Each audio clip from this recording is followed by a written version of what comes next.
गुरुक्षेत्र को प्रणाम, सभी साधकों को प्रणाम। आज हम छठे मंत्र पे अध्ययन करने की कोशिश करते हैं। सबसे पहले जो छठवां मंत्र है इसको हम सरलता से एक बार पढ़ लेते हैं, फिर इसका अन्वय उसको जानेंगे। ये जो संस्कृत शब्द है इनके अर्थों को समझेंगे और पूरे ही छठवें मंत्र को एक ही साथ एक बार देख लेते हैं और फिर अधिक सविस्तर गहराई में उतरने की कोशिश करेंगे। तो छठवां मंत्र है, यस्तु सर्वाणि भूतानि आत्मन्येवानुपश्यति सर्वभूतेषु चात्मानं ततो न विजुगुप्सते। तू यानी परंतु। अब यहाँ पे परंतु ये जो शब्द आया है ये पांचवें शब्द को साथ में लेकर छठवें मंत्र को उससे श्रृंखलावश जोड़ने का काम करेगा। तो इसके बारे में भी हम अधिक जानने की कोशिश बाद में करते हैं। तो यह सर्वाणि भूतानि, जो मनुष्य सर्वाणि यानी संपूर्ण, भूतानि यानी प्राणियों को आत्मनि एव अनुपश्यति, परमात्मा में ही अनुपश्यति निरंतर देखता है।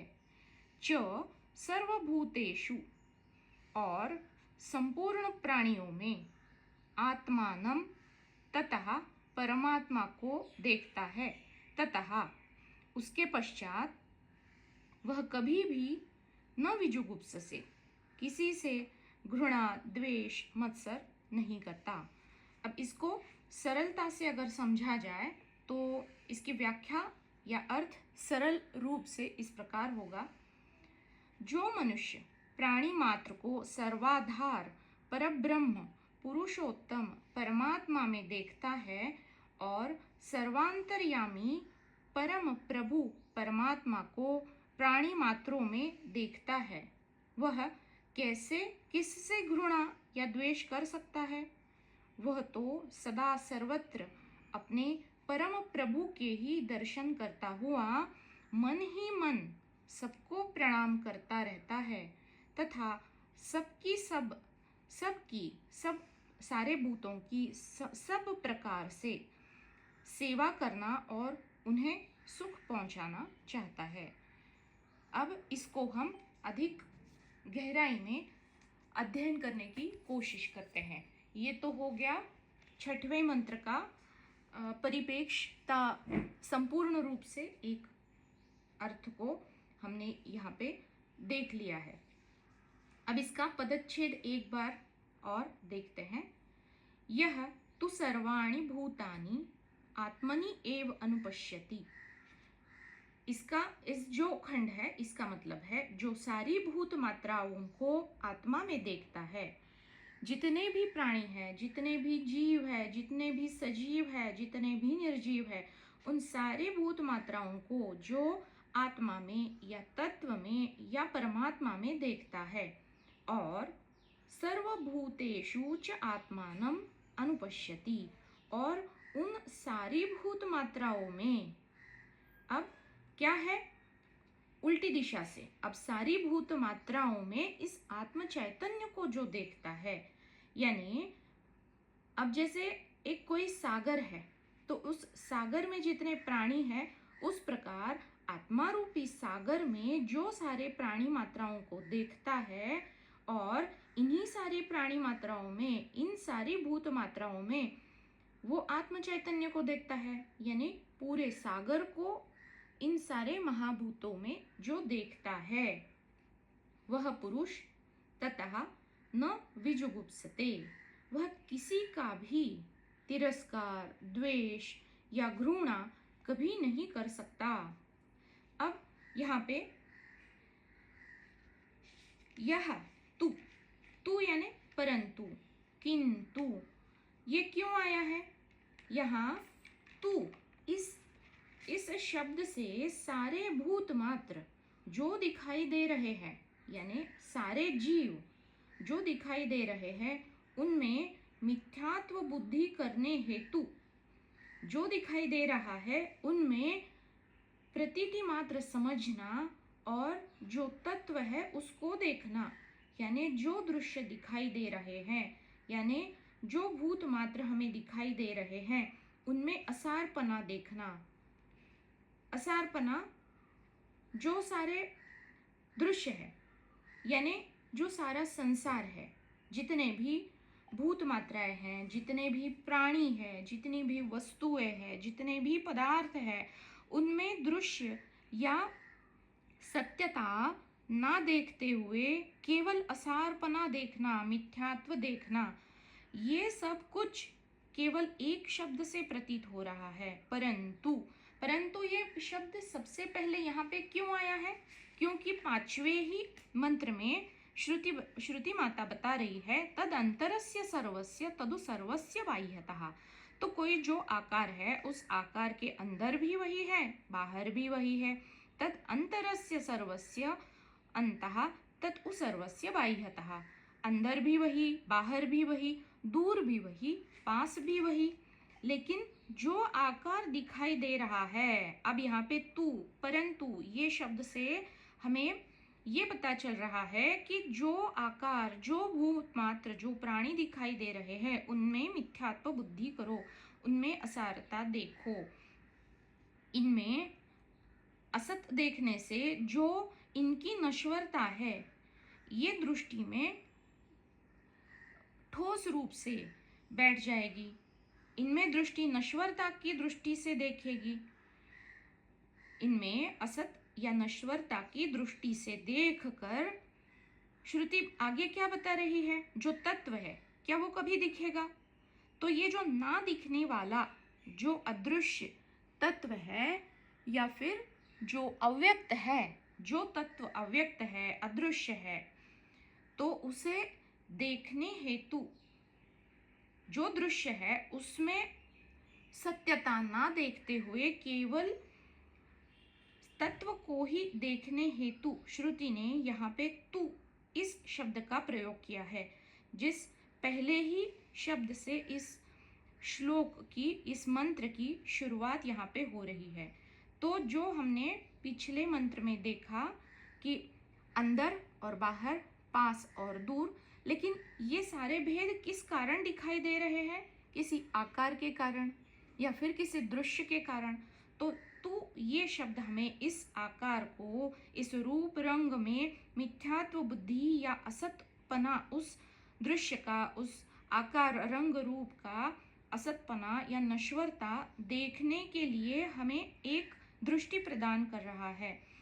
यहाँ पे ये पहला ही जो शब्द आ रहा है वो क्यों? क्योंकि गीता में भी भगवान बताते हैं, ना सतो विद्यते भावा ना भावो विद्यते सतः न असतो विद्यते अभाव। जो सत है उसका कभी अभाव है ही नहीं, और जो असत है वो कभी हुआ ही नहीं।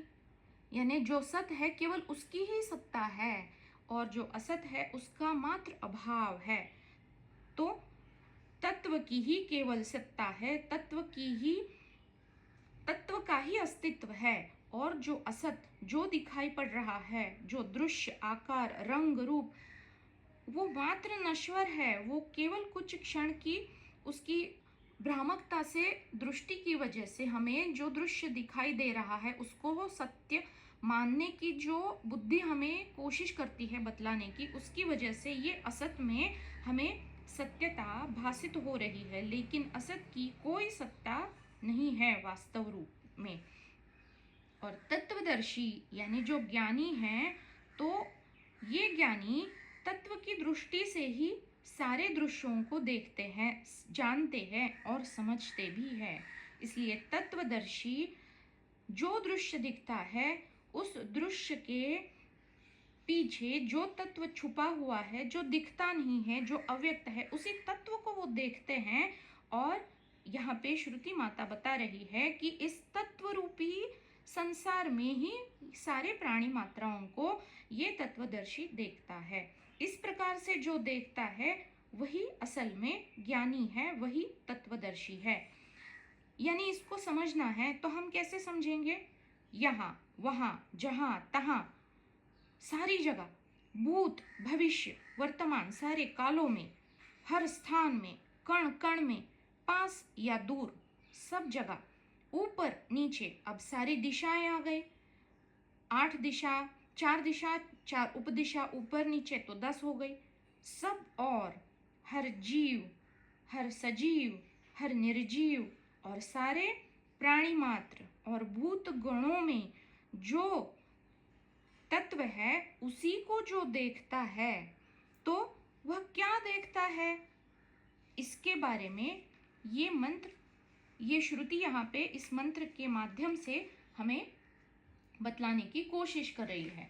तो मंत्र में पहले ही खंड में भूत मात्राओं के बारे में बताया जा रहा है। यह तो सर्वाणि भूतानि, तो ये जो भूत है, तो इस भूत को समझने के लिए 3 दृष्टिकोण है।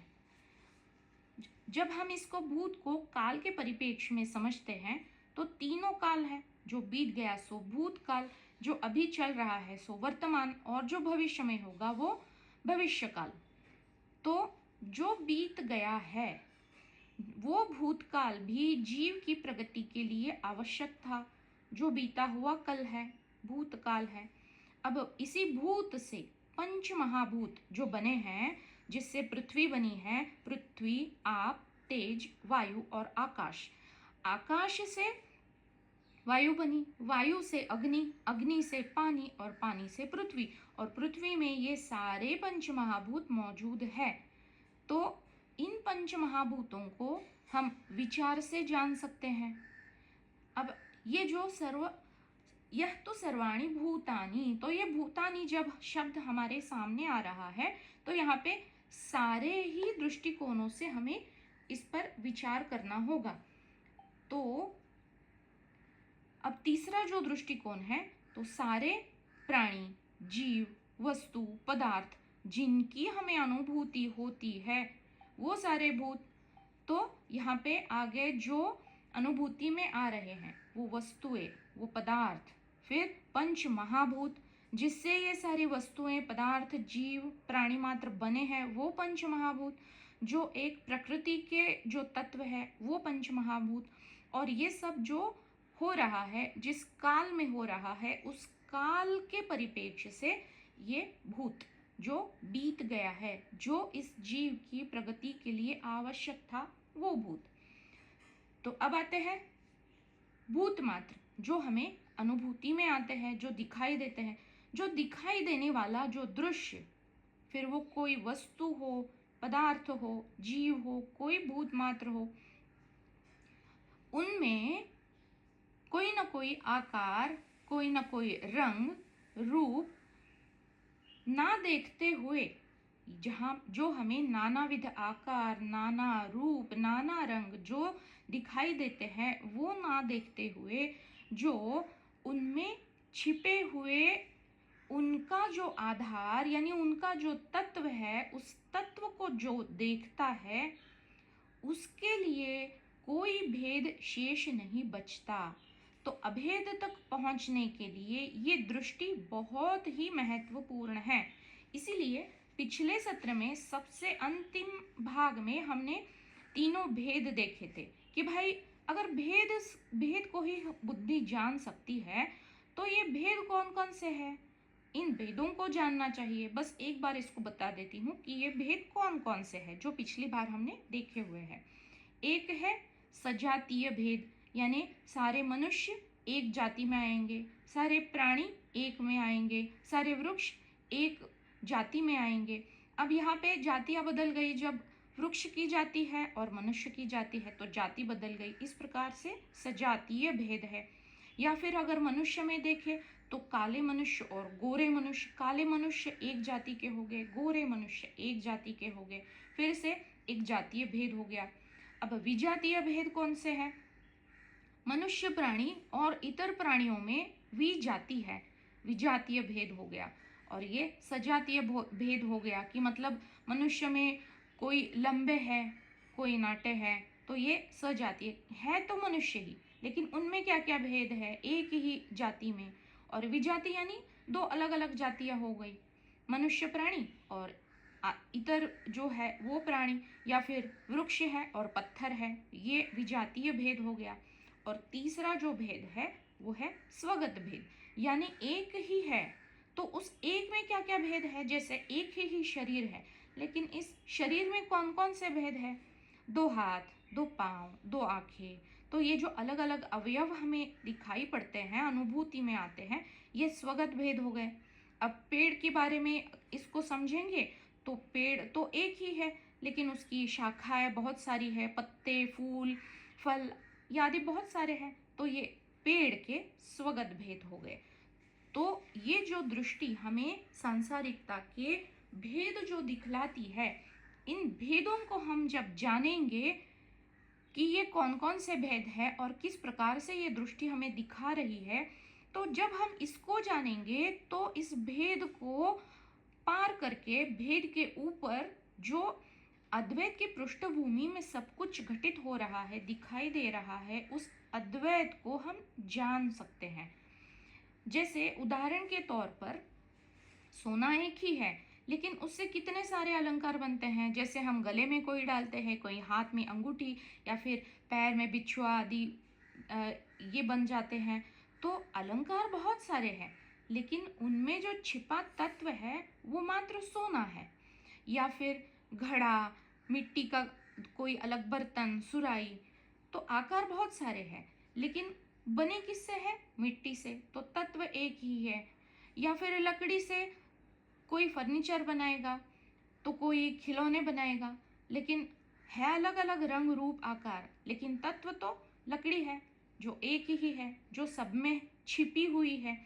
तो इस प्रकार से जो तत्व जो अव्यक्त है, जो कभी दिखाई नहीं देता, इस छिपे तत्व को जो इस प्रकार से देखता है कि ये आकार और रंग मात्र दृष्टि का भ्रम है, लेकिन इसके पीछे छिपा तत्व, यानी जब हम कोई अलंकार देखेंगे तो अलंकार को ना देखते हुए मात्र सोना ही देखेंगे, या फिर घड़ा, सुराही या बर्तन मिट्टी का ना देखते हुए जब हम मिट्टी देखेंगे, तो इस प्रकार से इस छिपे हुए तत्व को जो देखता है उसके लिए क्या घटित होगा, उसके लिए जो भी रंग रूप आकार ये सारे भेद है ना, तो ये भेद ऐसे साधक के लिए कोई मायने ही नहीं रखेंगे, क्योंकि वो हर एक चीज में उस छिपे हुए अव्यक्त अदृश्य तत्व को देख रहा है। हालांकि दिखते हैं सारे रंग रूप आकार विविधताएं दिखेंगी, क्योंकि आंखें वो दिखाती है, आंखों का वो काम है, इंद्रियां वही उसी के लिए बनी है। लेकिन माया के इन यंत्रों पर, इंद्रियां तो माया की ही बनी है ना, मिथ्या ही है, तो इन मिथ्या आंखों पर या नेत्रों पर विश्वास न करते हुए जो अपरिवर्तनशील है, जो छिपा हुआ है, जो सबका आधार बना हुआ है, उस तत्व को या फिर उस सोने को ही जो देखता है, उसके लिए ये सारे रंग रूप आकार दिखाई देंगे, लेकिन वो होकर भी ना होने के बराबर हो जाते हैं। इस प्रकार से हमें इस पहला ये जो खंड है तो यही बता रहा है। अब जैसे इसका अलग एक दृष्टिकोण से हम उदाहरण एक देखते हैं कि एक माली है और उसको ना गुलाब बहुत पसंद है। जैसे बहुत सारे लोगों की पसंद होती है गुलाब, लेकिन एक माली है और उसको एक पूरा बगीचा सौंप दिया है। तो उस बगीचे में क्या क्या है, गुलाब भी है, फिर चंपा चमेली भी है, फिर चाफा भी है, और फिर कोई बेर, आम जैसे फल के पौधे भी हैं, कोई फल फूल ना उगने वाले ऐसे भी कई पौधे हैं जो ऑर्गेनिक प्लांट्स कहते हैं, जो बहुत सुंदर होते हैं, लेकिन उनमें फल और फूल नहीं आते। तो अब ये सारा बगीचा उस माली को सौंप दिया है। अब उसकी जिम्मेदारी है कि उस बगीचे को बढ़िया से बनाना है, सारे जो पौधे हैं उनको अच्छी तरह से उनकी देखभाल करनी है। तो भले ही अब उस माली को केवल गुलाब ही पसंद है, लेकिन फिर भी वो सारे पौधों की निगरानी एक जैसे सलीके से जिस प्रकार से करेगा, क्योंकि अब जिम्मेदारी है ना उस पे, उस बगीचे की, तो गुलाब के साथ वो बोगनवेल जो उसमें कांटे होते हैं उसकी भी निगरानी उतनी ही सलीके से करेगा। फिर ये जो बाकी के जो वृक्ष बड़े वाले हैं उनको भी एक ही मात्रा से सबको पानी देगा, सबकी निगरानी करेगा। अब यहाँ पे क्या हो गया, भले ही वो उसको पसंद है लेकिन ये अपना और पराया का भेद मिट गया। सब कुछ उसी का है, सारा जो बगीचा है अब उसी की जिम्मेदारी है। तो जब हम इस तत्व को जानते हैं तो ये जो परमात्मा है उसमें ये मेरा, ये पराया, ये भेद है ही नहीं। अगर ये सारा विश्व उसी की सत्ता से है तो वही सब सारे जगत का आधार है, तो वो किसी में भेद दृष्टि से देखेगा नहीं। अगर हम उसको श्री कृष्ण भगवान के रूप से अगर हम जानेंगे कि वो देखता है और वो सोचता है, तो उस प्रकार से भी अगर हम देखेंगे तो उसी से अगर ये सब कुछ ब्रह्मांड की उत्पत्ति हुई है तो सब कुछ उसी का है। तो फिर क्या मेरा क्या पराया, वहां पे कोई भेद है नहीं, सारे सारे ही उसी के बच्चे हैं और सबको वो एक ही प्रेम की दृष्टि से देखेगा। क्यों? क्योंकि अपना पराया भेद मिट गया, सब कुछ उसी का है। इस प्रकार से जब एक साधक की दृष्टि बदल जाएगी और मेरा और पराया का भेद मिट जाएगा तो ये अभेद दृष्टि धीरे धीरे खिल उठती है। जैसे एक फूल खिल जाता है, कली से वो फूल बन जाता है, इस प्रकार से ये एक अभेद की दृष्टि है जो धीरे धीरे खिलेगी, धीरे धीरे फूलेगी, फलेगी। क्योंकि कितना भी हम समझ ले, हम खुद को देह से ही देखते हैं। इस दृष्टिकोण को देखते हुए ही पिछले मंत्र में श्रुति बता रही है तद दूरे तद अंति के। अब हम दूरी या समीपता किस अपेक्षा से देखते हैं? हमारी देह की अपेक्षा। हमारा देह कहाँ है और वो वस्तु कहाँ है, उसी से तो हम जानते हैं। त्रिज्ञान में हमने इसको पढ़ा देखा हुआ है। तो कितना भी हम पढ़ ले, हम देह के ही अपेक्षा से किसी को तौलते हैं, नापते हैं, देखते हैं, समझते हैं। तो इसी प्रकार से पहले मंत्र में हमने देखा है अंदर और बाहर का भेद भी तो देह की परिप्रेक्ष्य से ही वहां पे बतलाया गया है। तो ये सारा भेद मिट गया क्योंकि मेरा देह मेरा है ही नहीं। दूसरे का देह भी अगर मेरा है, मेरी सत्ता सब कण कण में है, ईशावास्यम इदम सर्वम, इसकी अनुभूति को हम जी पा रहे हैं हर क्षण। इसको हम ज्ञान को, इस ज्ञान की दृष्टि को हम उतार पा रहे हैं हमारे जीवन में, तो यही एक माध्यम बन जाता है। इस रास्ते से हम अभेद की दृष्टि तक धीरे धीरे ये दृष्टि खिलती जाती है, फूलती और फलती जाएगी। अब आगे श्रुति बता रही है सर्वभूतेषु च आत्मानम, जो सारी भूत मात्राओं में आत्म चैतन्य देखता है। अब यहाँ पे सारे भूत मात्राओं में यानी सारे में क्या क्या आएगा, फिर से एक बार इसको गिनवाते हैं। सारे जीव, सारे प्राणी, सारे भूत मात्र, सारी वस्तुएं, जगत में जितने भी पदार्थ है वो सारे पदार्थ, सारे दृश्यायमान जो भी चर है, अचर है, जितने भी सजीव और निर्जीव है वो सारे, और जितने भी आकार, रंग, रूप मात्र से जो भिन्न भासित हो रहे हैं, जो आत्म चैतन्य की मात्र मिथ्या प्रतीति है, ये सारे भूत मात्र। अब आत्म चैतन्य कैसा है? ये अव्यक्त है, अदृश्य है और इंद्रियों से परे है। लेकिन सर्वभूतेषु च आत्मानम, इस अव्यक्त और अदृश्य आत्म चैतन्य को जो इन सारे ही भूत मात्राओं में, जीव, प्राणी, वस्तु, पदार्थ, दृश्यमान, रंग, रूप, आकार, सब में जो इस आत्म चैतन्य को ही देखता है, मतलब आत्म चैतन्य ही जो तत्व है, जो सत, नित्य, सदा, शाश्वत और अविनाशी है, उस तत्व को ही जो सारी चीजों में, जीवों में, भूत मात्राओं में देखता है, तो वही साधक अद्वैत में स्थित होने के लिए सुपात्र बन जाता है। इसी को गीता के दूसरे अध्याय में भगवान श्री कृष्ण जी बताते हैं, अव्यक्तादीनि भूतानि व्यक्त मध्यानि भारत अव्यक्त निधनान्येव तत्र का परिवेदना। तो अव्यक्त जो है वही हमारा नित्य शाश्वत अविनाशी रूप से स्वरूप है। सारे भूत मात्र जो भी जीव है वो उत्पन्न होने से पहले कैसे थे? अव्यक्त थे, यानी तत्व रूप में थे।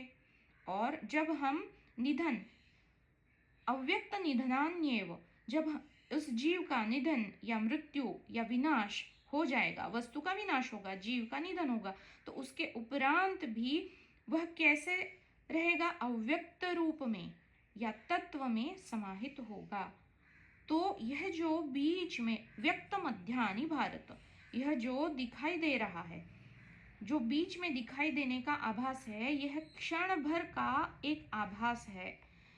वो क्षण या काल की तो केवल संकल्पना है ना, तो 100 साल 10 साल जितना है वो आभास है।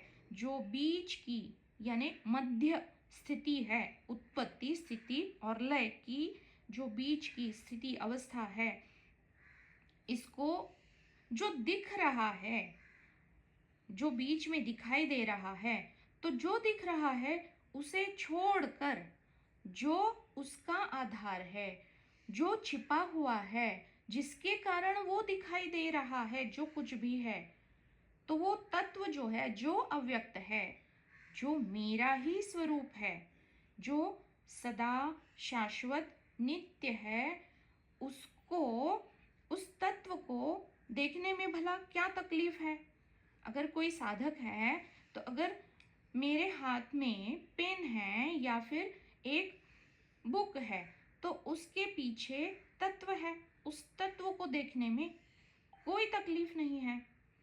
तो जो भी हमें दिखाई देता है कालांतर में, वो जो उत्पन्न हुआ है वो नश्वर उसका होना तय है। वो कोई भी हो, बड़े बड़े से पर्वत हो, वो भी ढह ही जाते हैं, हालांकि उनको बहुत सारे साल या फिर युग लगे जाएंगे, लेकिन वो कालांतर में ढह ही जाएंगे। तो छोटी जो चीजें हैं उनकी तो आयु या फिर काल की मर्यादा बहुत कम है। इसलिए ये जो बीच में दिखाई दे रहा है वो बदलाव के कारण, परिवर्तन के कारण मात्र दिखाई दे रहा है, जो दृष्टि का आभास है। क्योंकि हम समझते हैं कि ये जो अभी जो हिमालय के जो पर्वत हैं वहां पे कभी समुंदर हुआ करता था, तो चाहे कितना भी बड़ा पर्वत हो, वो किसी युग में ढह चुका है, उसके लिए वो काल की मर्यादा थोड़ी ज्यादा है। लेकिन जब हम इस प्रकार से सोचते हैं तो जो भी दिखाई देगा कालांतर में वो ढह ही जाएगा, वो नश्वर होगा ही होगा। चाहे वो नदी हो, वो भी तो लुप्त हो जाती है। हमारे यहाँ सरस्वती नदी बतलाई जाती है ना कि वो लुप्त हो गई। पहले भारत देश जो था, इतना बड़ा जो खंडप्राय देश है, वो पहले अफ्रीका खंड का हिस्सा हुआ करता था, वो भी वहां से टूट गया और अब एशिया खंड में यहाँ पे आके बस गया है, यहाँ पे आके चिपक गया है। तो कोई भी यहाँ कितना भी बड़ा कोई पृथ्वी का अंश हो या पर्वत हो, कितना भी बड़ा स्थूलता से भरा हुआ हो, वो सारी संरचनाएं बदलाव की ही है, परिवर्तन वाली ही है, सब कुछ ढह ही जाएगा। तो ध्वंस होना यही एकमात्र सत्य है, बदलाव ही सत्य है। बदलाव यानी का नश्वरता।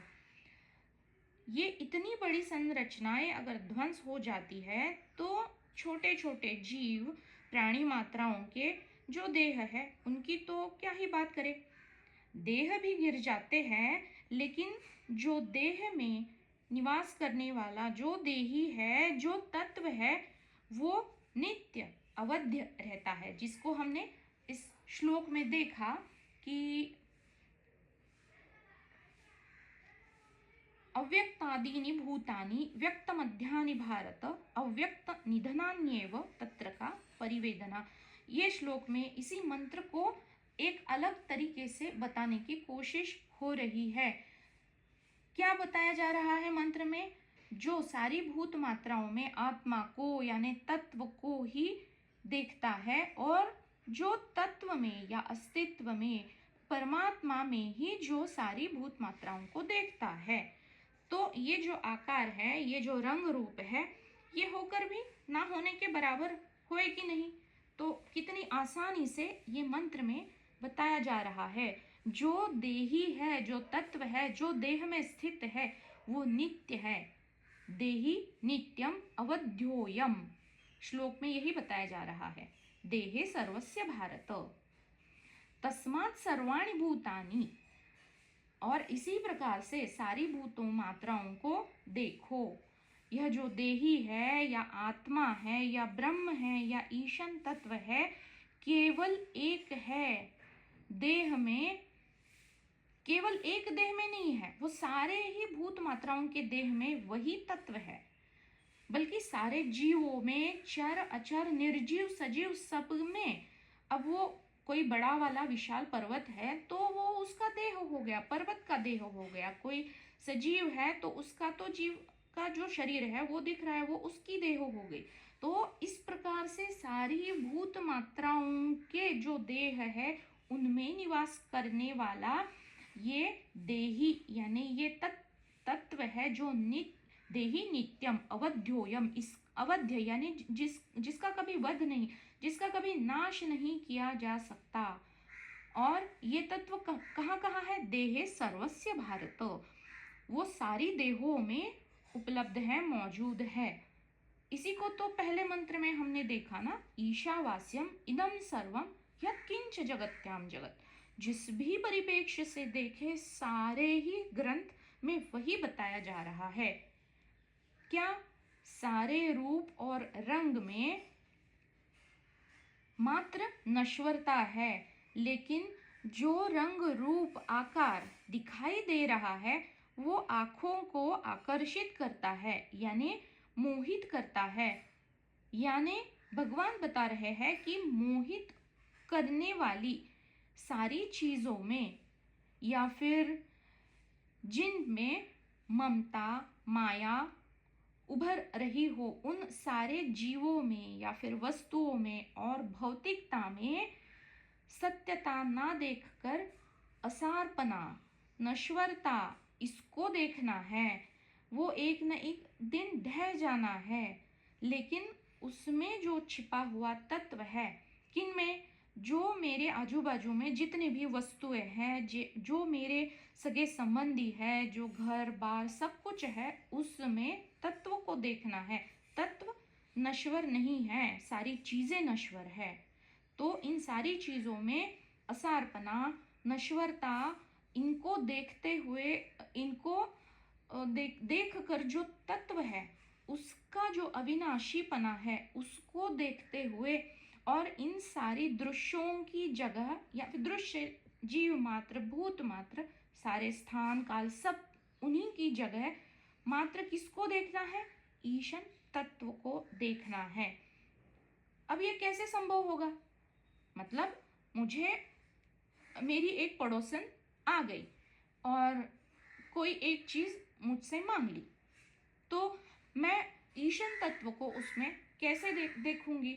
ये कैसे संभव होगा? ये जो होता है ना कि जो दिख रहा है उस पर मोह, ममता या किसी न किसी रूप से आसक्ति या कोई अपेक्षा। अब उसने कोई चीज मुझसे मांगी है तो कोई ना कोई सूक्ष्म रूप से कि भाई अगर वो ले गई है तो वो वापस करेगी। तो ये तो व्यवहारिकता के दृष्टिकोण से हो गया, लेकिन कहीं ना कहीं तक पे तो एक सूक्ष्मता से वो अंकित हो गया ना कि कभी ना उसका काम जब हो जाएगा तो वो चीज वापस करेगी। तो कितने सूक्ष्म स्तर पे ये काम करते हैं व्यावहारिक जगत में। ये दृश्य जो है उनसे आसक्ति, अपेक्षा, कामना, पता नहीं हमारे जहन में भी नहीं होता, लेकिन वो पनप जाती है। तो इन सब दृश्यों में ये आसक्ति को, कामनाओं को और अपेक्षाओं को त्यागना है। कैसे त्यागेंगे? ये सब कुछ नश्वर है, सब कुछ नश्वर है। इस मंत्र को हम बार बार दोहराएंगे उसमें जो तत्व है, जो ईश्वर तत्व है, आत्मा, ब्रह्म, जो जो हमारा जो भी श्रद्धा जिस पे है, वो तत्व को जब हम देखेंगे तब जाके ये संभव होगा। अब इसको दृष्टिकोण बदल के दूसरी दृष्टि से अगर देखना है तो क्या करना होगा? जो संसार हमें दिखाई दे रहा है उसमें होकर भी ना होने की तरह, यानी विरक्ति से हमें अपनी संसार में बरतना होगा। और जो तत्वदर्शी या ज्ञानी होते हैं वो इसी प्रकार अपने अपने संसार में बरतते रहते हैं। तो उनकी जो दर्शिता या उनकी जो दृष्टि है वो इस प्रकार से विकसित हुई होती है कि वो जो भी क्रिया घटित हो रही है उसको दृश्य ना देखते हुए वो कोई प्रतिक्रिया उस व्यावहारिकता के रूप से वहां पे उनकी घटित होती ही नहीं, क्योंकि वो तत्व को ही देख रहे होते हैं। अगर हम इसको उपासना की दृष्टि से अगर देखेंगे तो हमारे यहाँ पे महाराष्ट्र में गणेश उत्सव बड़ी धूमधाम से मनाया जाता है। और पूरे भारत में हम जानते हैं कि जैसे महाराष्ट्र में गणेशोत्सव मनाते हैं तो उसी प्रकार पश्चिम बंगाल में दुर्गा उत्सव, दुर्गा की मूर्ति लाई जाती है और वो पंडाल बहुत बड़ी बड़ी धूमधाम से वो भी उत्सव वहाँ पे मनाया जाता है। तो ये सारे जो उत्सव है उनमें क्या होता है, उत्सव की जो मूर्ति है, यहाँ पे गणेश जी की मूर्ति और वहाँ पे दुर्गा जी की मूर्ति, तो उनका आगमन होता है, वो फिर उसकी प्राण प्रतिष्ठापना होती है और फिर दुर्गा का 9 दिन में विसर्जन हो जाएगा और गणेश जी का भी 10वें दिन विसर्जन हो जाता है। तो जब आगमन होता है तो ये 3 तत्व है, देखिए, आगमन, फिर प्राण प्रतिष्ठा और विसर्जन। यानी क्या? आगमन यानी उत्पत्ति, प्राण प्रतिष्ठा यानी तत्व का आवाहन यानी स्थिति, वहां पे एक जीवपना हम उसको देखते हैं, और विसर्जन यानी लय। अब इसी को जो मंत्र में बताया जा रहा है उसको जो जो दृष्टि है, ये जो मंत्र में बताई जा रही है, इसको देखने की कोशिश करेंगे तो ये जो गणेश जी की मूर्ति है उसमें उत्पत्ति किसकी? आत्मा की। मतलब ये जो भूत है, पंच महाभूत जिससे ये मूर्ति बनी है, उसमें आत्मा की उत्पत्ति, फिर जो स्थिति है वो स्थिति, और फिर लय किसमें? आत्मा में ही ये सारी पंच महाभूतों का विलय यानी विसर्जन। अब वो मूर्ति विसर्जित हो गई। अब ये मूर्ति और हमारा देह अलग कहाँ है? पंचभूतों से ही तो ये देह बनी है और वो मूर्ति भी मिट्टी से ही बनी है, और मिट्टी में भी जो बाकी के 4 तत्व हैं, आप, तेज, वायु और आकाश, वो मिट्टी में पहले से ही मौजूद है ही।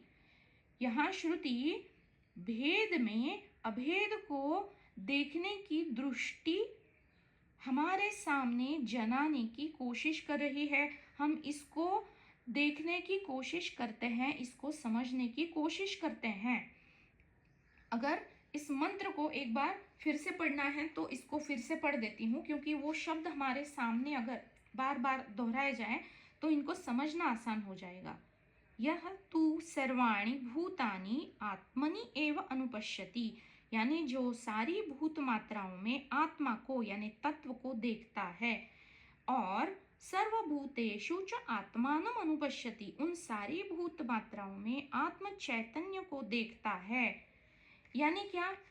तत्व में सारे महाभूत और सारी भूतों में, सारे जीवों में उस तत्व को, ये दृष्टि जनाने की कोशिश यहाँ पर हो रही है। अब ये दृष्टि हमारी इस ज्ञान के ऊपर कैसे स्थिर हो पाएगी? श्रवण, मनन और निधिध्यासन जो चल रहा है, अध्ययन चल रहा है। तो हमने सुना तो है कभी ना कभी महाभारत की कहानी, अर्जुन एक बहुत ही उत्तम शिष्य बना, तभी ना जाके गीता उसी को सुनवाई गई। तो अर्जुन की तरह हर क्षण अगर हमारा लक्ष्य उस मत्स्य की अक्ष या नेत्र के ऊपर रहेगा, तभी ना हम अर्जुन बन पाएंगे। तो हमारे जीवन का उद्देश्य बिल्कुल सही सही हमारे सामने है और हमारी सारी क्रियाकलाप उस लक्ष्य को साधने के लिए हो रही है। तो हमें समझना चाहिए कि हम अर्जुन की तरह हो रहे हैं, हो गए हैं। अब ये दृष्टि स्थिर कैसे होगी? तो दूसरी पायदान है, ये जो ब्रह्म तत्व है उसके बारे में ही हमें सुनना है, बोलना है, और यही ऋचा बन जाएगी। अगर हम सांसारिकता के बारे में बताएंगे, उसके ऊपर चर्चाएं करेंगे, तो फिर ब्रह्म तत्व वहां से गायब हो जाएगा। इसलिए सत्संग की बहुत महिमा है। और धीरे धीरे सांसारिक जो मन में उठ रहे हैं, जो संकल्प और विकल्प, इस सत्संग के कारण, इन चर्चाओं के कारण, वो भी धीरे धीरे खत्म होते जाएंगे। धीरे धीरे जो जैसा है वैसा धीरे धीरे दिखने लगेगा, क्योंकि जो जैसा है वो वैसा दिखता नहीं, जिसे विक्षेप कहते हैं, वो धीरे धीरे हटने लगेगा। जो हमारा जन्म हुआ है माया है, तो विकार है ही। तो ये जो षड विकार है, काम, क्रोध, लोभ, मोह, ये इनके जो विकार है, ये विकार हमारे अंतःकरण पे जन्मों जन्मों से अनेक पर्दे पर्दे के ऊपर पर्दा, इस प्रकार परतें बनी हुई है। तो ये एक क्षण में कैसे घटित होगा कि भाई ये सारा सब कुछ हट गया और ज्ञान में स्थित हो गए? तो ये जो विकार है, जो जन्मों जन्मों से पड़े हुए हैं, हमें पता ही नहीं है, लेकिन जब वो वैसी घटना या वो कोई जो सिचुएशन है, परिस्थिति उस प्रकार से सामने आएगी, तब भी जाके वो क्रोध या लोभ जो भी है वो अपना सिर ऊपर करेगा। और यही हमारी प्रगति के मार्ग में विक्षेप या फिर प्रतिबंध बन जाते हैं। हमारे रोजमर्रा के जीवन में पता नहीं चलेगा कि कहाँ कहाँ कौन कौन से विकार छुपे हुए हैं।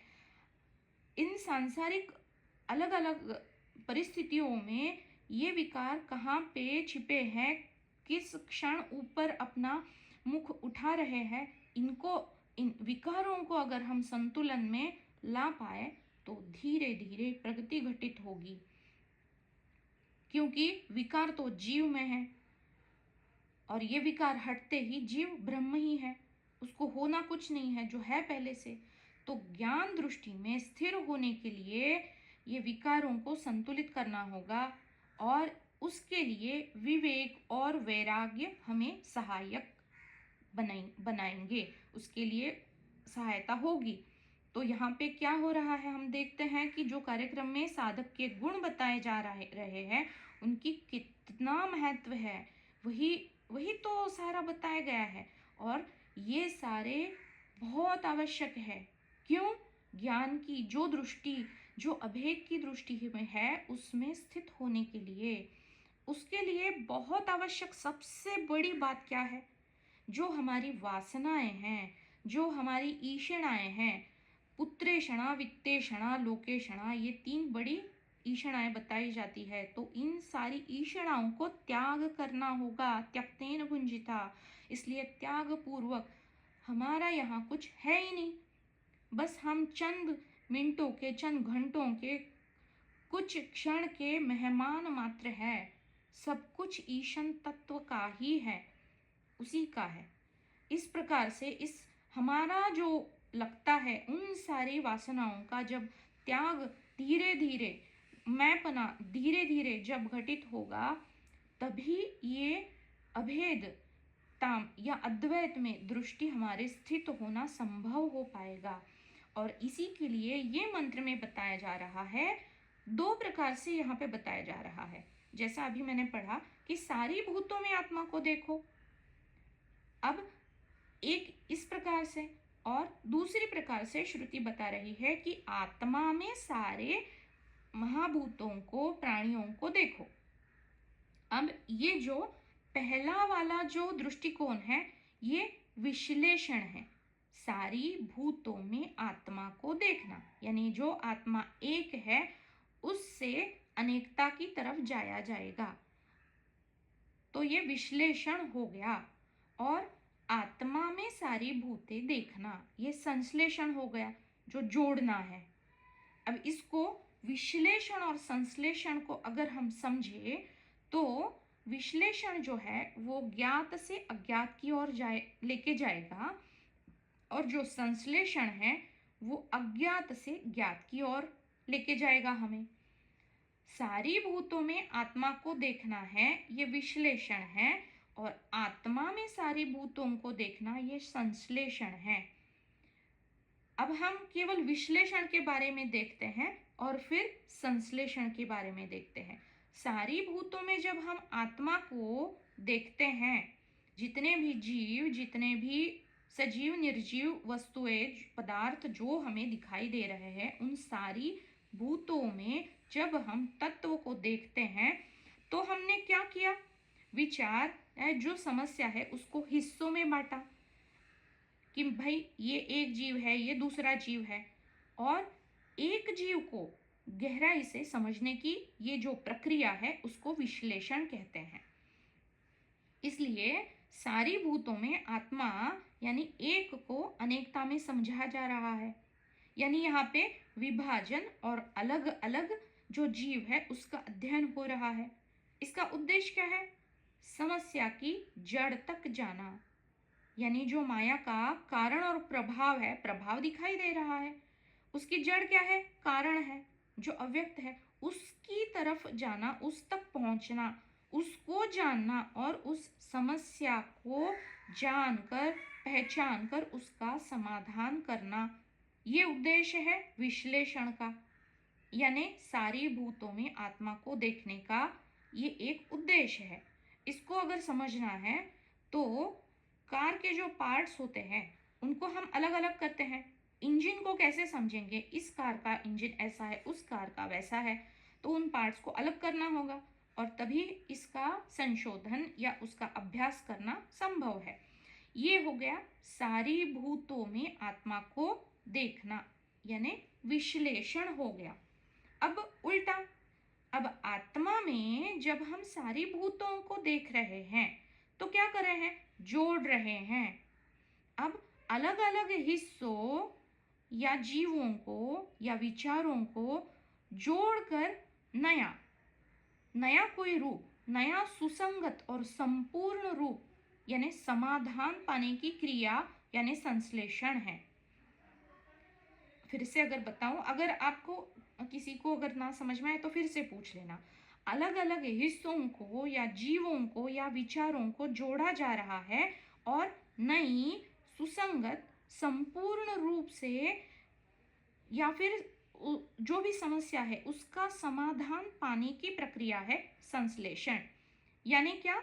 आत्मा में सारी भूतों को देखना, अनेक को एक में जोड़ना, यह है संश्लेषण। या फिर अलग विचार, तथ्य, अलग अलग तथ्य भी होते हैं, अलग अलग घटक होते हैं, उनको एक साथ लाना, उनका एकीकरण, एकीकृत करना उनको, ये है संश्लेषण। अब इसका उद्देश्य क्या है? नई समझ विकसित करना, नई प्रणाली बनाना, कुछ नया बताना, ये है उद्देश्य जो आत्मा में सारी भूतों को जानना है। अब जो उदाहरण हमने विश्लेषण में लिया था वहां पे हमने क्या किया? कार के पार्ट्स को अलग अलग कर हर पार्ट को हमने संशोधन या उसको जानने की कोशिश की। अब यहाँ पे संश्लेषण में क्या करेंगे?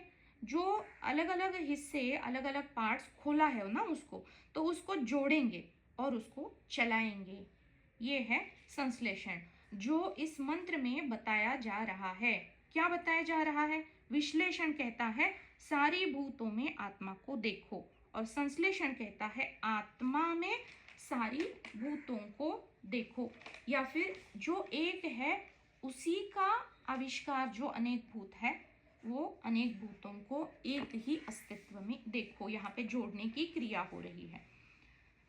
तो अगर हम माया के स्तर पर समझने की कोशिश करते हैं तो विश्लेषण क्या है? सारी भूतों में एक ही आत्मा या एक ही तत्व यानी मैं को देखना। हमारे सांसारिकता के लिए इसका कोई ना कोई उपयोग होना चाहिए ना। अगर मैं ही तत्व हूँ तो मेरा जो अस्तित्व है और मेरा जो संसार है, तो मेरे संसार में जितने भी जीव भूत मात्र है, अब वो जड़ है, चेतन है, सजीव है, निर्जीव है, सारे भूत मात्र आ गए, तो वो भी तो तत्व है। मैं तत्व हूँ और वो सारे जीव, सारे भूत मात्र, सब कुछ तत्व ही है। ईशावास्यम इदम सर्वम। तो माया में मेरा अस्तित्व जो देह के माध्यम से अनुभव ले रहा है, उस देह को अलग अलग अनुभव देने के लिए जितने भी भूत मात्र मेरे जीवन में आवश्यक है, आवश्यक थे, उपलब्ध है, और जो उपलब्धियां मेरे जीवन में हैं, उन सारी भूत मात्राओं में भी वही तत्व विद्यमान है। जो तत्व मुझ में है वही तत्व सब जीवों में, सारे सजीव और निर्जीव, चल अचर अचर, सब में विद्यमान है। इसी को हम कार्यक्रम में समझते हैं, मैं ही मेरे मिथ्या रूपों का अनुभव कर रहा हूँ, या फिर मेरे ही मिथ्या रूप मेरे सामने प्रकट है। जो प्रकट है वो मिथ्या प्रतीति रूप है, और उनको अनुभव करने वाला मैं तत्व अनुभव करता हूँ। अगर माया आईना है तो मेरे ही रूप कौन कौन है जो मेरे जीवन में है? माँ, पिता, बेटा, भाई, जिस घर में हम रहते हैं वो घर, जो मेरा नाम है, जो कुछ भी मेरे अनुभव में है, वो सब कुछ वो मेरा ही अस्तित्व, मेरे ही मिथ्या रूप बनकर मेरे सामने खड़े हैं। तो क्या, अब बताइए, अगर मैं ही एक वत्सलता रूप स्वरूप जो मेरा है वो मेरे माँ के रूप में मेरे सामने है, पिछले जन्मों में अगर मैंने किसी का कुछ बुरा किया है तो वो बुरा भुगतान मुझे वापस करने के लिए कोई कोई मित्र है, उसने उसका मैंने पैसा डुबोया था, ऐसे अगर हम समझ चले, तो मैंने जो ऋण उसका था उसको चुकता करने के लिए उसने मुझसे 10,000 रुपये उधार लिए और उसको नहीं लौटाया, तो ये बुरा अनुभव मुझे आ रहा है, लेकिन वो आवश्यक है ना। तो मेरे ही मिथ्या रूप मेरे सामने खड़े हैं, तो जिसने मेरे पैसे नहीं लौटाए हैं, मैं उसका तिरस्कार या घृणा या उसकी निंदा या अनादर कैसे कर सकता हूँ? क्योंकि वो मेरा ही रूप मेरे सामने खड़ा है। अब इसको कैसे समझेंगे? जो हमने पिछली बार देखा और अभी थोड़ी देर पहले भी समझाया कि जो भेद है उनको पहले जानना है। कौन कौन से है? सजातीय है, विजातीय है और स्वगत भेद है। स्वगत यानी क्या? मैं एक हूँ और मेरे कितने अवयव है? 2 हाथ, 2 पैर, 2 आंखें, कान, ये सारे मेरे ही तो अंग हैं। अगर ये एक ही है लेकिन अलग अलग जान पड़ रहे हैं, अनुभूति में आ रहे हैं, तो बताइए, मैं मेरे ही किसी अंग को हानि पहुंचा सकता हूँ? ठीक है, पहुंचा सकता हूँ, लेकिन मेरी ही अंगुली को अगर मैं क्षति पहुंचाऊं तो नुकसान किसे होगा? मुझे ही होगा। तो मेरे सामने जो मिथ्या रूप खड़े हैं, वो सजीव है, निर्जीव है, जो भी है, जीवन है, घटनाएं हैं, वो आवश्यक है, इसीलिए मेरे सामने खड़े हैं। वो इसी तत्व का आविष्करण मात्र है, मिथ्या रूप बनकर मेरे सामने खड़े हैं। तो मेरे जीवन में जो कुछ भी है, जो बुरे अनुभव या दुखदाई अनुभव दे रहे हैं, क्या उनको मैं क्षति कभी पहुंचाने की सोच भी सकता हूं अगर वो मेरा ही रूप है? कभी नहीं होगा। जब एक ज्ञानी इस प्रकार से जानेगा तो वो अपनी ही अंगुली को कभी क्षति पहुंचाएगा नहीं, कभी खुद का नुकसान होने नहीं देगा। और सारे ही संत जन, सारे संत महंत यही तो बताते हैं। क्या बताते हैं? किसी की निंदा ना करो, उसके पीठ पीछे चुगली या उसका कोई भी बुराई मत करो। तो उसके पीछे यही तो कारण है, क्योंकि इसको अगर दूसरी दृष्टिकोण से देखा जाए तो मैं किसी की निंदा करता हूँ तो क्या करता हूँ, जो सामने वाला है उसके दोष को मैं आकर्षित कर रहा हूँ, तो उसका दोष मेरे ऊपर आरोपित हो गया, आकर्षित हो गया, तो क्या होगा, मैं अधिक जड़त्व को प्राप्त हो जाऊंगा। इसलिए जब हम किसी की निंदा करते हैं और उसके पीठ पीछे करते हैं, उसको पता ही नहीं, तो वो अपने आप, वो जो दोष है वो अपने आप, वो हम में जड़त्व आ जाता है, जो मेरे ही प्रगति के लिए प्रतिबंध या बाध जो बीच में अड़चन है वो बन जाते हैं। इसलिए संत जन कहते हैं किसी की निंदा ना करो, अगर करनी है तो सामने करो और उसको इससे अच्छा कुछ करने के लिए प्रेरित करो। अगर उससे उसका भला हो रहा है तो उस भलाई में, उस बताने में, अगर किसी के कल्याण के लिए हम कर रहे हैं, जैसे एक उदाहरण दिया जाता है ना कि एक गाय को मारने के लिए एक कसाई पीछे लगा है, तो सत्यम वद धर्मम चर, ये भी बताया जा रहा है। अब किस धर्म का पालन करेंगे? अगर वो गाय मेरे बाईं बाजू से आगे चली गई और अगर मैंने दाहिने के दिशा में उसको अंगुली निर्देश कर दिया, तो मैं तो असत्य वर्तन कर रही हूँ, असत्य बता रही हूँ। लेकिन धर्मम चरण ये भी बताया जा रहा है, अगर उस गौवे को बचाना मेरा धर्म है तो वो धर्म सत्यम वद से अधिक श्रेष्ठ है।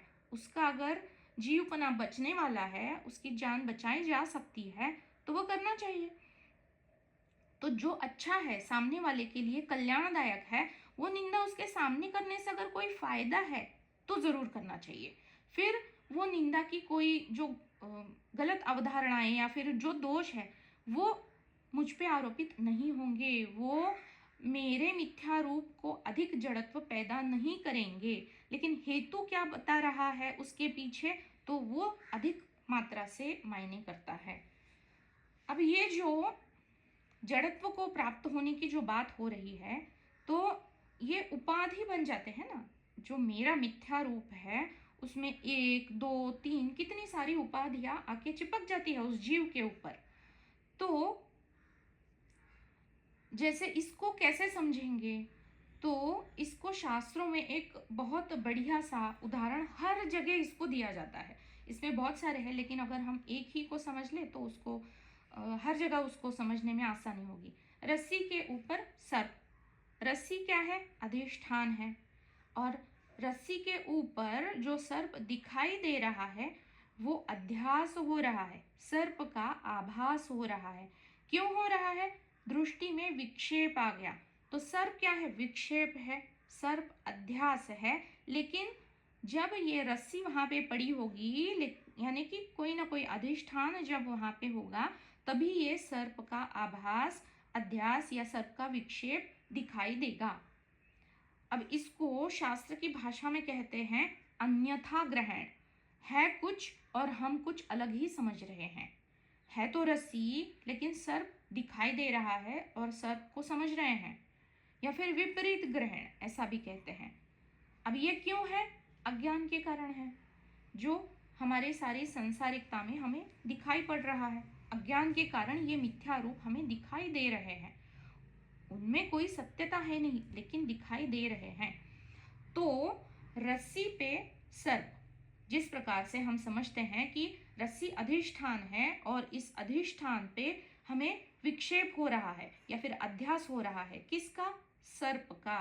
तो उसी प्रकार ये जो मिथ्या देह है, यानी ये जो माया की उपाधि है, उस पे या फिर मिथ्या अहम पे किसका आभास हो रहा है, किसका विक्षेप हो रहा है?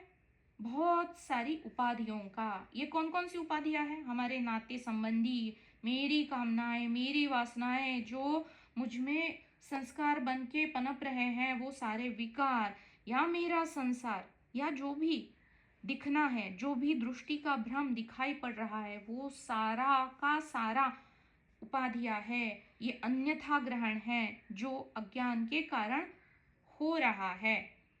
जिसने इसको ज्ञान दृष्टि से देखा, वो इन सारे ही दृश्यों में, इन सब सारी सांसारिकता में दृश्य को ना देखते हुए मात्र जो तत्व को देखता है वह ज्ञानी दृष्टि से देखता है। यहाँ पे श्रुति माँ बताती है ततो न विजुगुप्सते, वह ज्ञानी किसी का भी तिरस्कार, घृणा, द्वेष, मत्सर कभी नहीं करता। क्यों? क्योंकि वह जान जाता है कि भेद रूप से दिखने वाले जो सारे जीव, जो भी अपने पराये जितने भी सारी वस्तुएं, घटनाएं, जो भी दृश्य है, ये सारे मेरे ही मिथ्या रूप है। मैं ही उनमें विद्यमान हूँ किसी न किसी रूप में। तो ज्ञानी की जो अज्ञानी दृष्टि होती है वो नष्ट हो जाती है, इसीलिए उसके सामने संसार होकर भी ना होने के बराबर हो जाता है। इसको गुरुदेव ने बहुत बढ़िया से हमारे सामने एक उदाहरण रखा है।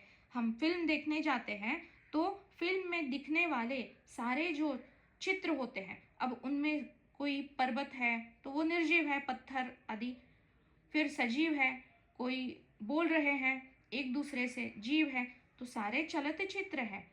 तो ये जो सजीव निर्जीव चर अचर सारे ही मिथ्या यानी भ्रम जान पड़ते हैं।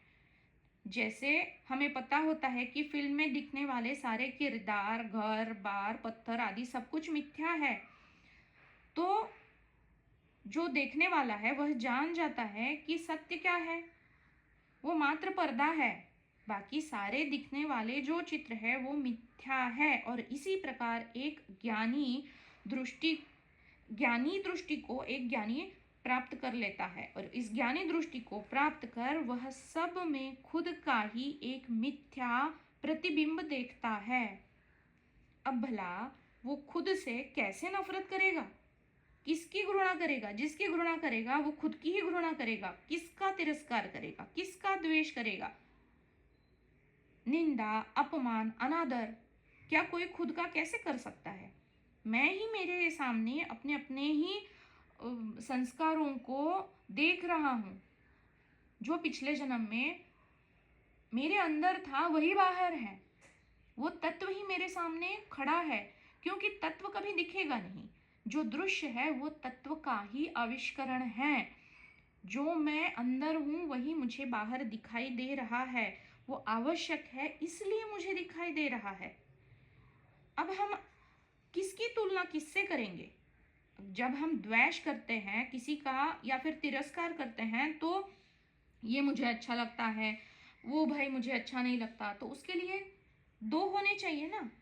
या फिर तुलना हम किससे करेंगे? दो में करेंगे। कम अधिकता, उच्च नीचता तो भिन्न वस्तुओं में होगी, वस्तुओं में या फिर व्यक्तियों में ही ये तुलना, ये अपेक्षा, किसी की अपेक्षा किसका अधिक या कमपना देखना, ये द्वैत में ही संभव है।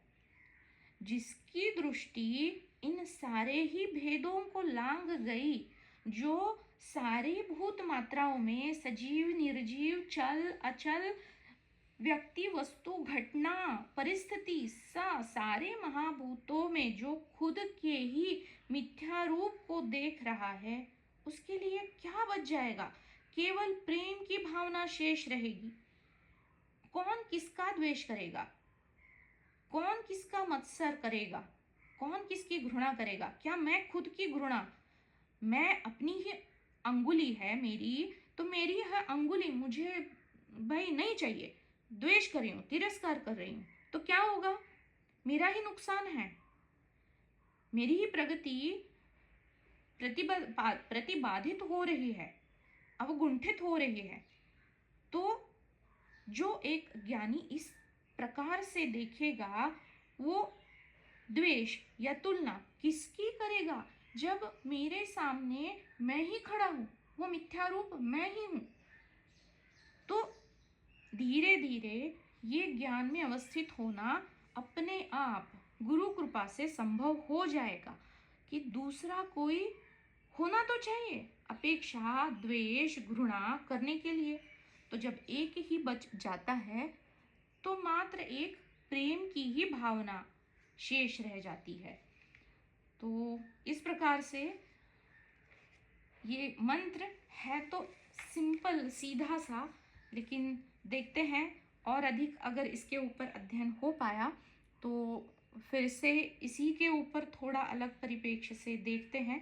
आज तो ये पूरा ही मंत्र हो गया है, लेकिन ये जो विश्लेषण और संश्लेषण है तो एक दृष्टिकोण से इसको अधिक समझने की कोशिश करेंगे और अगले सत्र में फिर अगले मंत्र के ऊपर अधिक चिंतन करने की कोशिश करते हैं। तो आज के लिए पूर्णमदा से आज का सत्र यहीं पे समाप्त करते हैं। आप सबका आज के सत्संग में जुड़ने के लिए बहुत आभार। ओम पूर्णमदः पूर्णमिदं पूर्णात् पूर्णमुदच्यते पूर्णस्य पूर्णमादाय पूर्णमेवावशिष्यते। ओम शांति शांति शांति।